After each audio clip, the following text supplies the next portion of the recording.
నమస్కారం. Welcome to Radha's ప్రాచీన ప్రాంగణం. ఓ పువ్వు కథ అనే శీర్షికలో భాగంగా ఈరోజు మనము మందార పువ్వు గురించి మాట్లాడుకుందామండి. ఈ మందార పువ్వు మనందరికీ తెలిసిన పువ్వే, మన అందరి ఇళ్లలోనూ ఉండే పువ్వే. ఆల్మోస్ట్ చాలా విరివిగా దొరికే పువ్వుల్లో ఈ మందార పువ్వు ఒకటండి. ఎక్కువగా ఈస్ట్ ఏషియన్ కంట్రీస్లో ఉండేదండి. అంతేకాకుండా మలేషియా ప్రభుత్వము 1960 సంవత్సరంలో ఈ పువ్వుని జాతీయ పుష్పంగా గుర్తించిందిట. ఈ పువ్వుని చైనా రోజ్ అని, ఇంగ్లీష్లో హైబిస్కస్ అని కూడా అంటారు. పువ్వు యొక్క రెక్కలు ఆకు ఆకారంలో ఉంటాయన్నమాట. కాకపోతే దీంట్లో తేనె అది ఉండదు. అంటే హనీబీస్ని, పక్షుల్ని ఇదేమి అట్రాక్ట్ చేయదు ఈ చెట్టు.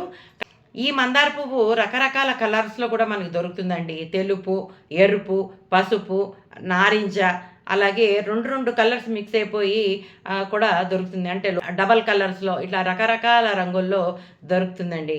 ఈ చెట్టు వల్ల చాలా ఉపయోగాలు ఉన్నాయండి. ఈ చెట్టు యొక్క ఆకు కానీ పువ్వు కానీ ఆయుర్వేదంలో చాలా ఎక్కువగా ఉపయోగిస్తారు. కొన్ని కంట్రీస్లో అయితే ఈ ఈ పువ్వు యొక్క ఆకుల్ని గార్నిషింగ్గా కూడా అంటే ఫుడ్ మీద గార్నిషింగ్గా కూడా వాడతారు. కొన్ని ఫుడ్ కలర్స్ తయారు చేయడానికి వాడతారు. అలాగే ఈ చెట్టు యొక్క ఆకుల్ని నలిపేసి ఆ రసం తాగితే కనుక వాటి వల్ల వాంతులు, జరాలు తగ్గుతాయని చెప్తూ ఉంటారు. మరిగిన నీళ్ళలో వేసి లుక్వామ్ వాటర్ అంటే మందారం టీ లాగా తాగుతారనమాట. దాంట్లో చాలా యాంటీ ఆక్సిడెంట్స్ ఉంటాయటండి. ఇమ్యూనిటీ సిస్టాన్ని చాలా బాగా ఎక్కువ బూస్ట్ చేస్తుందని చెప్తారనమాట.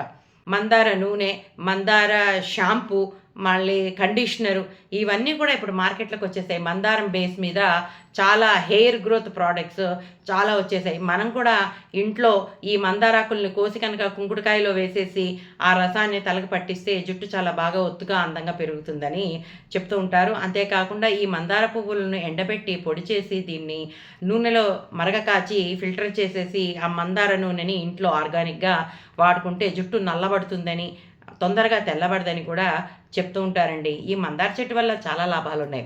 ఇకపోతే ఆధ్యాత్మిక పరంగా చూసుకున్నట్లయితే దేవతా వృక్షాలలో ఈ మందార వృక్షం అనేది ఒకటండి. ఈ పువ్వు వల్ల అసలు చాలా పాజిటివ్ ఎనర్జీ ఇంట్లోకి వచ్చేస్తుంది. చెడు శక్తులేవి రానికుండా చేస్తుంది ఈ మందార పువ్వు అని నమ్ముతారండి. పరమశివుడికి, సిద్ధి వినాయకుడికి, పార్వతీదేవికి అంటే ఆవిడ అంశలైనటువంటి దుర్గాదేవి మొదలైన వారందరికీ కూడా ఈ మందార పువ్వు అంటే చాలా ఇష్టంటండి. అలాంటి మందార చెట్టుని మన ఇంట్లో కూడా ఒకటి పెంచుకుని దానికి పూసేటువంటి ఒక పువ్వు అయినా సరే మనము ఆ దేవుడి పాదాల ముందు పెడితే చాలా బాగుంటుంది, తృప్తిగా ఉంటుందని నేను అనుకుంటానండి. వచ్చే సంచికలో మరొక పుష్పం గురించి మాట్లాడుకుందాం. అంతవరకు సెలవు.